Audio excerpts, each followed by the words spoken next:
지금까지 우리가 1장 1절부터 요한복음 5절까지의 말씀을 살펴봤어요. 간단하게 그 내용을 좀 정리를 하면요.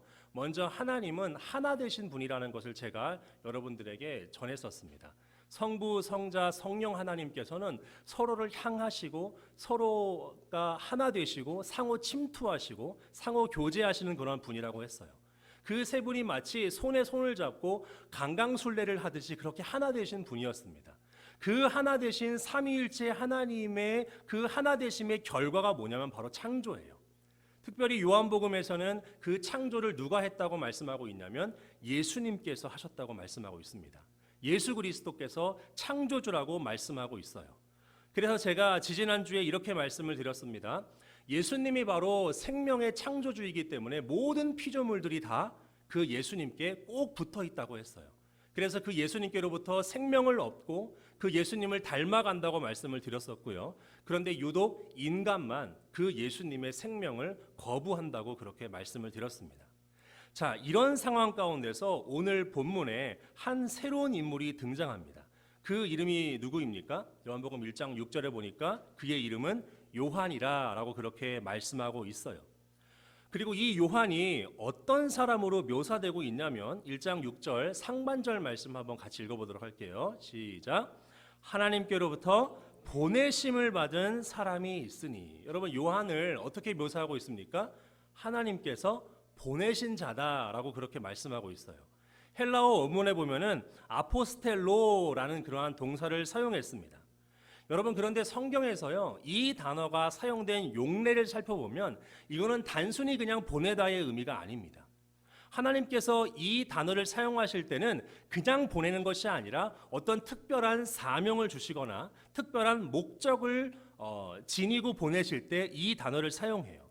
우리가 한번 용례를 좀 살펴보도록 하겠습니다. 우리 출애굽기 3장 10절 말씀을 한번 보시면은요, 같이 읽지는 않을 텐데 어떤 말씀이에요? 하나님께서 누구를 보내시죠? 모세를 보내시는 말씀입니다. 그러니까 모세를 아포스텔로 보내셨다고 해요. 왜 보내셨습니까? 바로 출애굽을 시키려고. 애굽에 종살이를 하고 있던 그 이스라엘 백성들을 주님께서 구출을 하시려는 너무나도 원대한 그 비전과 목적을 이루시기 위해서 바로 모세를 보내신 거예요. 이사야도 마찬가지입니다. 우리 이사야 6장 8절 말씀을 한번 같이 읽어볼게요. 시작. 내가 또 주의 목소리를 들으니 주께서 이르시되 내가 누구를 보내며 누가 우리를 위하여 갈꼬 하시니 그때에 내가 이르되 내가 여기 있나이다 나를 보내소서 하였더니. 하나님께서 이사야를 아포스텔로 하셨고 이사야도 주님 내가 아포스텔로 하겠습니다라고 한 거죠. 그래서 이사야를 통해서 주님께서는 이스라엘 백성들에게 하나님의 메시지를 전하고자 하셨던 거죠. 신약도 마찬가지입니다. 우리 고린도전서 1장 17절도 한번 읽어볼게요. 시작. 그리스도께서 나를 보내심은 세례를 베풀게 하려 하심이 아니요 오직 복음을 전하게 하려 하심이로다. 바울을 보내신 것도 그냥 보내신 것이 아니라 복음, 바로 예수 그리스도를 믿는 그 복음을 전하려는 특별한 사명과 목적을 가지고 보내셨다는 거예요. 그렇기 때문에 하나님께서 세례 요한을 보내신 것은 정말로 주님의 그 특별한 임무와 목적을 위해서 보내신 것입니다. 그렇다면 요한의 그 목적과 사명은 무엇일까요? 바로 요한복음 1장 7절에 나와 있습니다. 우리 한 번만 더 같이 읽어보겠습니다. 시작. 그가 증언하러 왔으니 모든 사람이 자기로 말미암아 믿게 하려 함이라. 여러분, 요한을 보내신 그 목적이 뭡니까? 증언하는 거예요. 그리고 믿게 하는 겁니다. 누구를 믿게 하고 누구를 증언합니까? 바로 빛에 대하여 증언한다고 나와 있어요. 빛은 누굽니까? 바로 예수님을 말하는 거예요. 창조주이신 예수 그리스도를 거부하고 받아들이지 않고 다른 데서 생명을 얻으려고 하고 있는 그 세상 사람들에게 빛 대신 생명이신 예수 그리스도를 전하게 하려고 주님께서 세례 요한을 보내셨다는 것이에요. 예수님을 믿게 하려고 그분을 증언하려고 보내셨다는 것입니다. 그리고 단순히 믿게만 하려고 보내신 것이 아니에요. 우리 요한복음 1장 4절 말씀도 한번 같이 읽어보도록 하겠습니다. 시작. 그 안에 생명이 있었으니 이 생명은 사람들의 빛이다. 세례 요한은 예수님을 단순히 믿게만 하려고 그렇게 보냄받은 것이 아니라 예수님 안에 뭐가 있다고요? 생명이 있다는 거예요. 다른 것들을 의지하고 다른 것들을 막 따라가고 있고 다른 곳에서 만족을 얻으려고 하는 사람들에게 거기가 아니다. 예수님 안에 생명이 있다는 거예요. 예수님 안에 우리가 살아갈 수 있고 존재할 수 있는 그러한 능력과 은혜가 있다는 것을 전하기 위해서, 증언하기 위해서 주님께서는 세례 요한을 보내셨다는 것입니다. 여러분, 그런데 여러분들이 기억해야 할 것은요, 주님께서는 세례 요한만 보내신 것이 아니에요. 여러분 믿으십니까? 여러분들도 보내셨다는 사실을 기억했으면 좋겠어요. 우리 마태복음 10장 16절 말씀입니다. 같이 읽겠습니다. 시작. 보라, 내가 너희를 보냄이 양을 이리 가운데 보냄과 같도다. 그러므로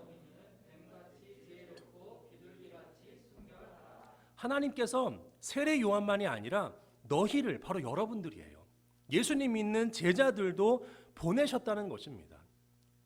하나님께서는 여러분들 한 사람 한 사람에게 정말 특별한 소명과 특별한 목적과 계획을 가지고 여러분들을 보내신 거예요.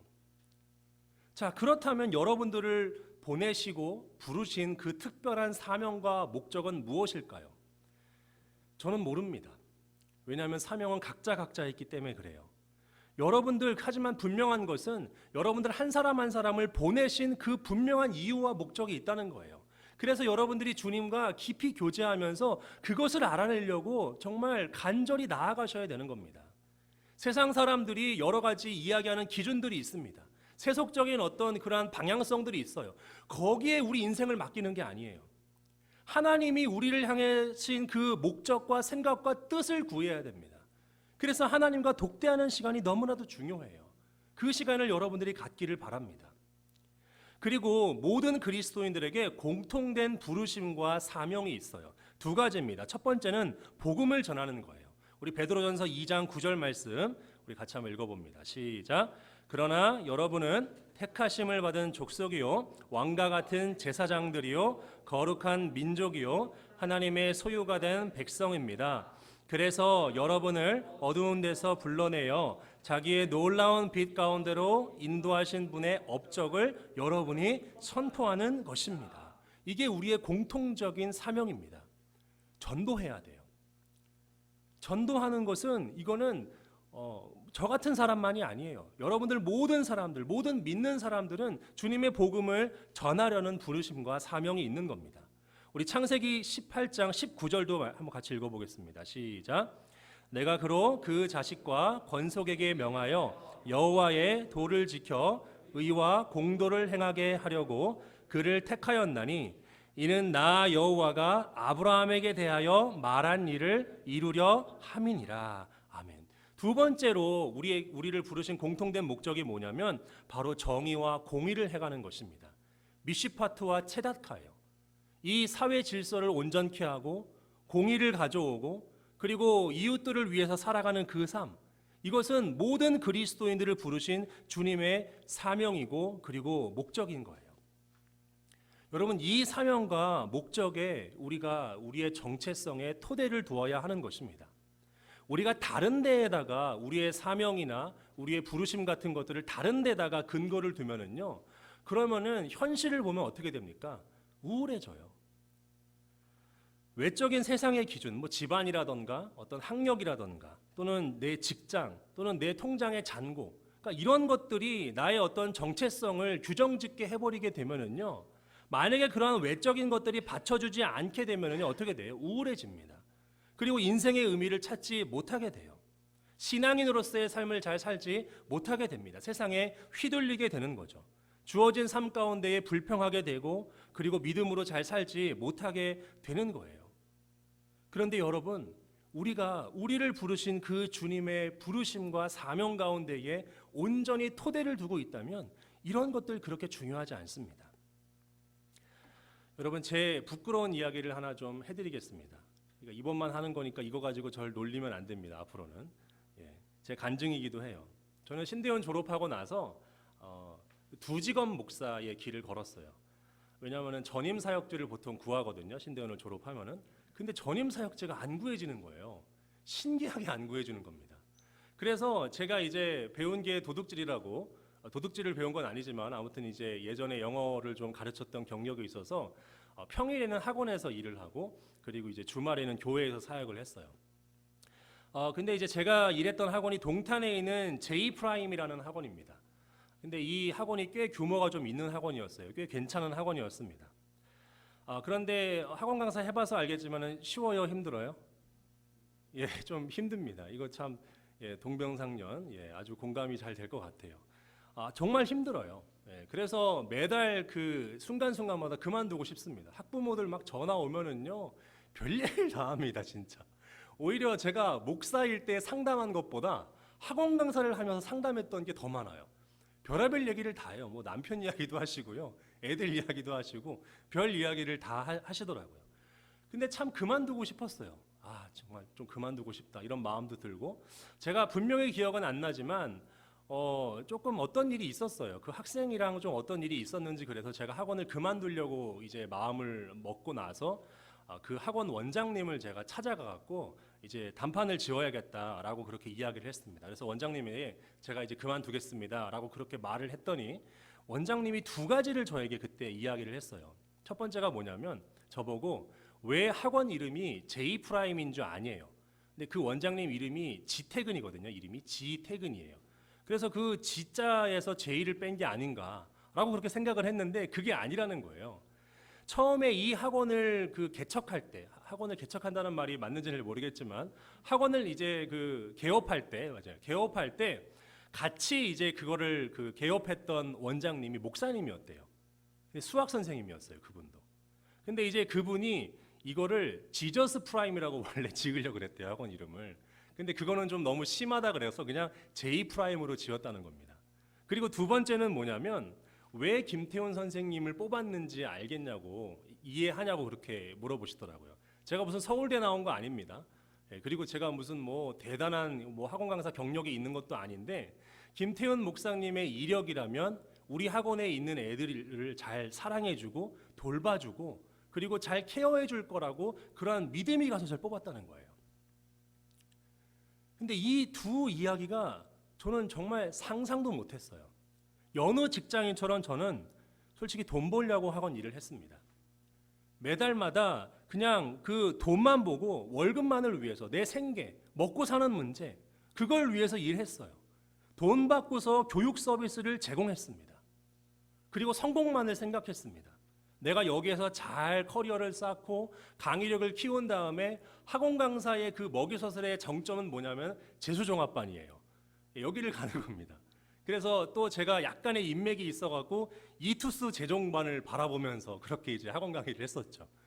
저기만 들어가면은 이제 삶이 윤택해질 수도 있겠다. 그런 생각만을 가지고 살았던 저의 부끄러운 모습인데, 그런데 원장은 너무나도 다른 이야기를 하는 거죠. 그러니까 하나님께서 마치 그 원장님을 통해서 저에게 이런 말을 하는 것 같았어요. 영혼은 생각하지 않니?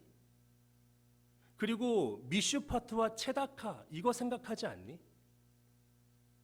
우리 한 사람 한 사람을 그 직장에 둔 이유는요, 물론 저는 목회자이긴 했어요. 그런데 단순히 그냥 먹고 사는 문제로 끝나라는 이야기가 아니에요. 그래서 제가 그때 정말 회개했다니까요. 학생들이 다시 보이게 됩니다. 그러니까. 그리고 이 학원 환경이 다시 보이게 되는 거예요. 그러면서 회개하고 열심히 다시 일을 했다는 옛날 옛적부터 들려져 오는 이야기입니다. 여러분, 성경에서 아주 유명한 이야기, 요셉 이야기 한번 좀 같이 떠올려 봤으면 좋겠어요. 형들이 요셉을 죽이려고 그랬죠. 죽이려고 하다가 유다가 막았잖아요. 그래서 그 노예로 팔려가게 됐어요. 노예로 팔려가갖고 좀 열심히 하려다 보니까 보디발의 와이프가 잘못 이야기를 해갖고 죄수들이 갇히게 되는 감옥에 갇히게 됐죠.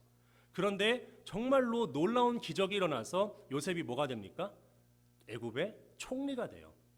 넘버원입니다. 그러면 총리가 되었어요. 이제 권력이 생겼죠. 그런데 때마침 공교롭게도 전 세상에 기근이 생겨요. 그리고서 형들이 자기에게 식량을 구하러 옵니다. 복수할 수 있는 최적의 기회죠. 저라면은 복수하고도 남았을 것 같아요. 그런데 그때 요셉이 뭐라고 이야기하는 줄 아십니까? 우리 창세기 45장 5절 말씀 한번 같이 읽어보도록 할게요. 시작. 당신들이 나를 이곳에 팔았다고 해서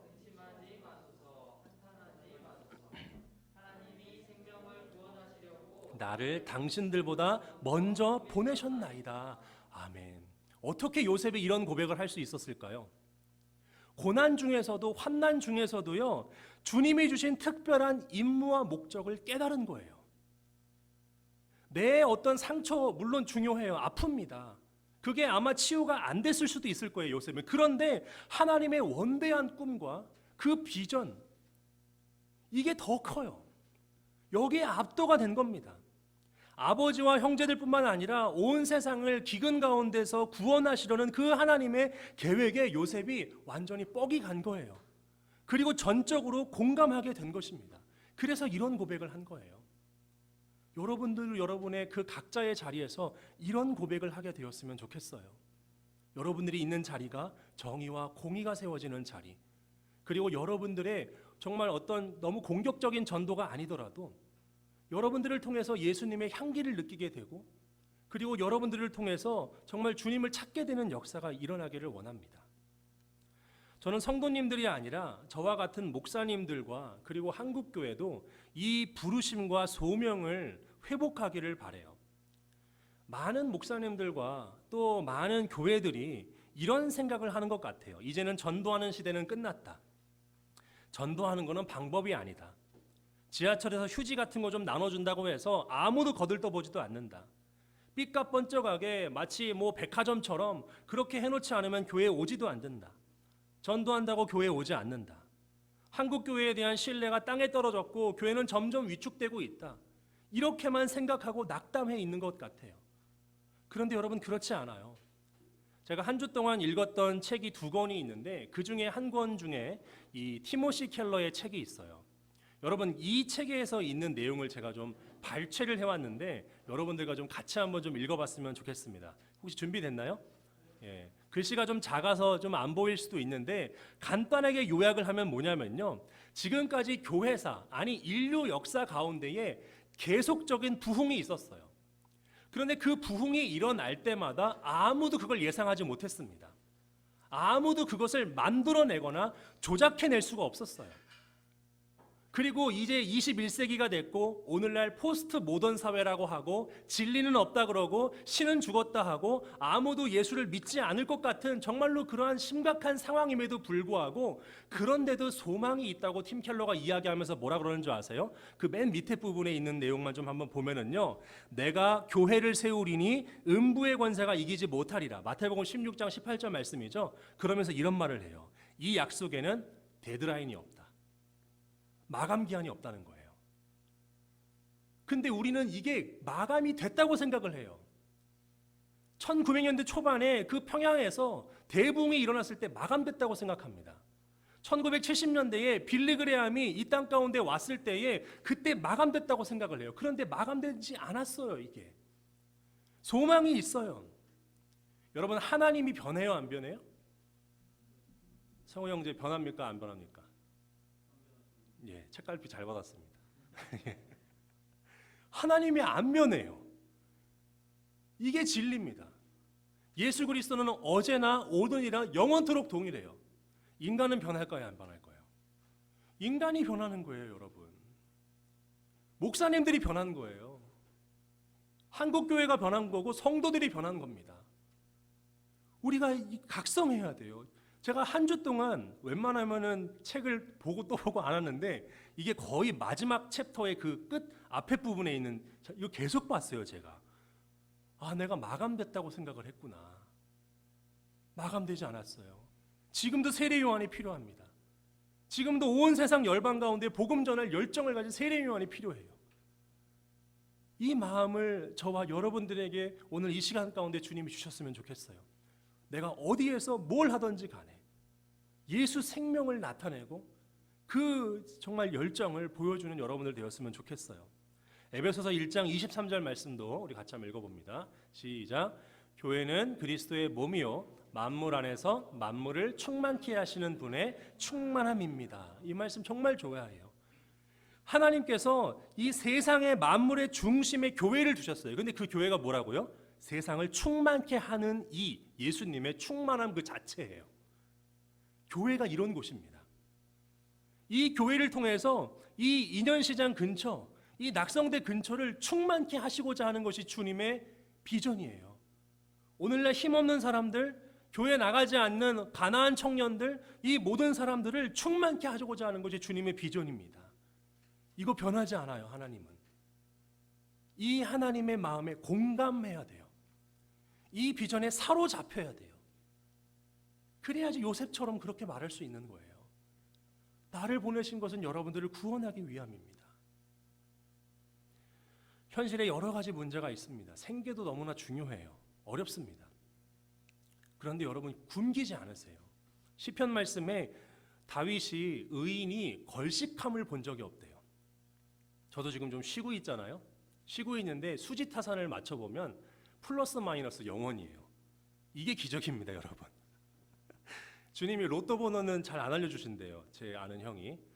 아무튼 이제 그런데 이상하게 돈을 모을 법도 하잖아요. 그리고 또 마이너스가 생길 법도 해요. 그런데 플러스 마이너스 0원이야. 지금까지 계속 그랬던 것 같아요. 너무 신기합니다. 그러니까 생계의 문제 너무 그렇게 걱정하지 마세요. 내일 일은 내일이 염려하고 우리는 소명을 바라보는 거예요. 드레핀 백합화를 봐라. 공중에 나는 새를 봐라. 너희가 이것보다 귀하지 아니하냐. 이게 주님의 음성이라는 거죠. 그래서 정말로 여러분들 우리 각자가 주님께서 우리를 보내셨다는 사실을 잊지 마시고 여러분이 있는 그 모든 곳에서 주변 사람들이 예수님을 믿게 하고 또 세상을 바로잡는 데 쓰임받는 그러한 우리 버팀목교회 성도님들 다 되시기를 바랍니다. 자, 그리고 우리 두 번째로 한 가지만 더 살펴보고 이제 말씀을 맺도록 하겠는데 세례 요한이 어떤 삶을 살았는지를 좀 한번 살펴보도록 하겠습니다. 주님의 그 사명을 이루기 위해서 부르심을 성취하기 위해서 어떤 삶을 살았는지 우리 누가복음입니다. 누가복음 1장 80절 말씀 우리 같이 한번 읽어볼게요. 시작. 아기는 자라서 심령이 굳세어졌다. 그는 이스라엘 백성 앞에 나타내는 날까지 광야에서 살았다. 사람은 의식주가 중요하잖아요. 그런데 이 세례 요한의 주 집은 뭡니까? 광야예요. 어려서부터 광야로 가서 살았대요. 이 광야에서 세례 요한이 뭐 했을까요? 모래놀이 했을까요? 그렇지 않습니다. 누가복음 5장 16절 말씀 우리 같이 한번 더 읽어볼게요. 시작. 그러나 예수께서는 외딴 데로 물러가서 기도하셨다. 누가복음에 보면은요, 이 외딴 데라고 여기에 번역이 되어 있지만은 아까 전에 광야와 같이 영어 성경에 보면 와일더니스예요. 광야를 말합니다. 광야가 근데 어떤 곳이에요? 기도하는 곳이에요. 세례 요한은 어려서부터 기도하려고 자신의 거처를 바꾸면서까지 광야로 나아간 것입니다. 기도하는 삶을 살았던 거예요. 두 번째로 우리 마가복음 말씀을 좀 볼게요. 마가복음 1장 6절 말씀 같이 한번 읽어볼게요. 시작. 요한은 낙타털 옷을 입고 허리에 가죽띠를 띠고 요한의 패션이 낙타털 옷을 입었대요. 그리고 가죽띠를 띠었답니다. 여러분 이게 누구의 패션입니까? 열왕기하 1장 8절을 보시면 누구의 패션이에요? 엘리야의 패션입니다. 세례 요한이 성경 말씀을 보면서 엘리야의 모습을 그대로 똑같이 재현하고 있는 거예요. 왜 이랬을까요? 어려서부터 그의 부모님이었던 엘리사벳과 사가랴가 말해준 거예요. 천사가 와서 예언하기를 너는 엘리야의 사명을 이루는 자가 될 것이다 라는 그 말씀을 어려서부터 들려주었던 것이고, 그리고 세례 요한은 성령을 피고서 엘리야의 모습을 묵상한 거죠. 계속 읽고 묵상하면서 그 모습을 자신에게 적용한 겁니다. 말씀을 이루려고 성취했던 거예요. 그리고 우리 이 세례 요한이 먹었던 것은 뭔지 한번 보도록 할게요. 마가복음 1장 6절 말씀입니다. 다시 한번 같이 읽어봅니다. 시작. 메뚜기와 석청을 먹더라. 메뚜기를 먹었대요. 그런데 여러분 이 메뚜기가요 성경에서 먹으라고 허락한 그러한 곤충입니다. 레위기 11장 22절 말씀 보시면은 곧 그 중에 메뚜기 종류와 너희가 먹으려니와. 그러니까 의식주가 광야 집이죠. 그리고 의복 엘리야죠. 그리고 먹는 것도 성경이에요. 이 모든 것들이 성경을 읽으면서 자신에게 적용하고 그것을 성취하려고 했던 사람이 바로 이 요한이었다는 거예요. 말씀과 기도가 충만했던 사람입니다. 경건이 이끄는 삶을 살았던 사람이에요. 엘리사벳과 사가랴가 부모님이었는데 제사장이었죠. 귀족이었어요. 레위 가문에 있는 그 집안 사람이었습니다. 잘 살 수 있었어요. 그런데 박차고 나가서 광야에 살면서 정말로 하나님 말씀을 스스로에게 계속 적용하고 기도하며 사는 사람이 바로 이 세례 요한이었어요. 그리고 세례 요한이 마지막으로 어떤 삶을 살았냐면 자신이 없어지는 삶을 살았습니다. 우리 마가복음 1장 4절부터 5절 말씀입니다. 여러분들이 좀 읽어주세요. 시작. 세례 요한이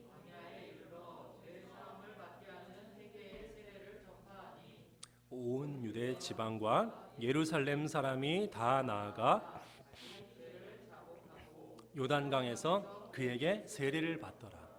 여러분 5절 말씀을 좀 보시면은 온 유대 지방과 예루살렘 사람이 다 나아갔대요. 생각 안 하고 읽으면 그런가 보다 하겠죠. 근데 한번 상상해 봐요. 온 나라에 있는 사람들이 세례 요한에게 몰려가는 거야. 엄청난 인기입니다. 이거는요. 비교할 수 없어요. 뭐 대통령 후보 이거 비교도 안 됩니다. 이 정도로 인기 있고 사람들이 떠받들고 추앙하는 사람이죠. 아마 왕이 될 수도 있었을 것 같아요. 쿠데타 일으켜서 헤롯 물려내고요. 막 폭동 일으켜서 로마도 몰아내고 왕도 할 수 있었던 사람이 세례 요한이에요. 이 정도로 인기 있었던 사람인데 그가 어떻게 고백을 하는지 아십니까? 조금 건너뛰어서 요한복음 3장 30절 말씀을 우리 같이 한번 읽어보도록 할게요. 제가 읽을까요? 같이 읽습니다. 시작. 그는 흥하여야 하겠고 나는 쇠하여야 하리라 하니라. 내가 없어진 거예요. 자기가 없어지는 겁니다.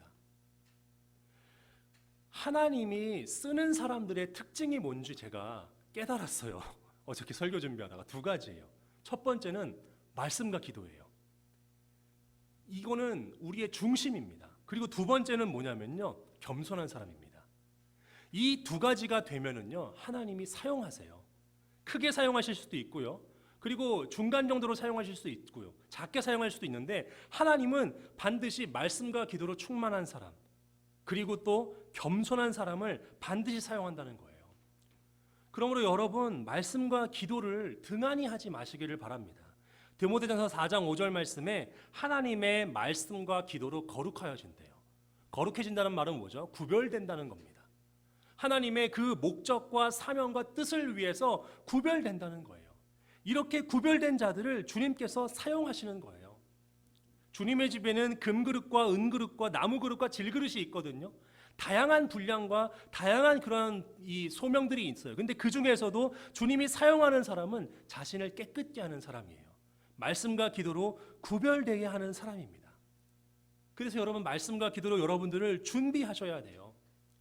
그런데 말씀과 기도로 준비한다는 것을 오해하시면 안 돼요.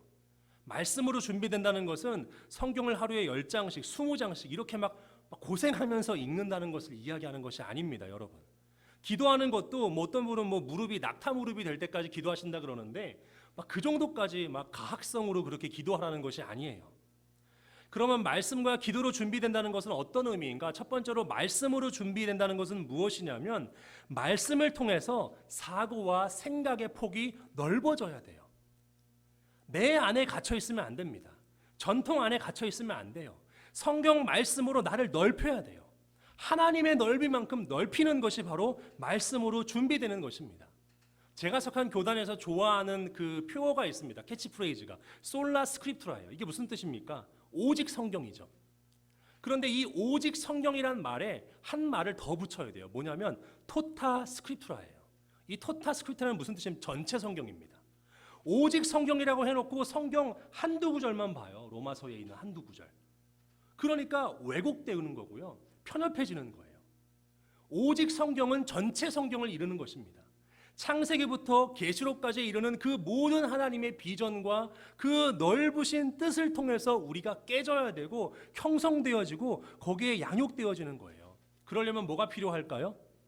여러분들 공부하시는 거 싫어할 수도 있겠지만 성경 공부라던가 제자 훈련, 그리고 평신도들도 신학 공부하는 것이 너무나 중요합니다. 이게 말씀으로 넓히는 거예요. 우리가 사상을 강하게 가져야 됩니다. 신앙적으로요.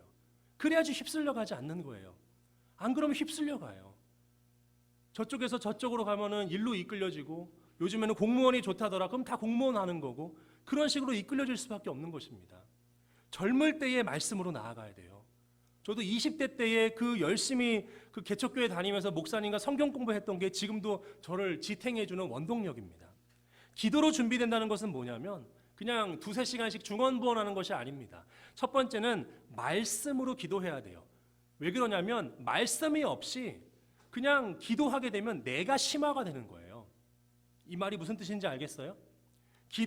말씀을 통해서 내가 넓혀지지 않고 나의 좁은 상태에서 2시간, 3시간, 4시간 기도하면 내가 심화가 돼요.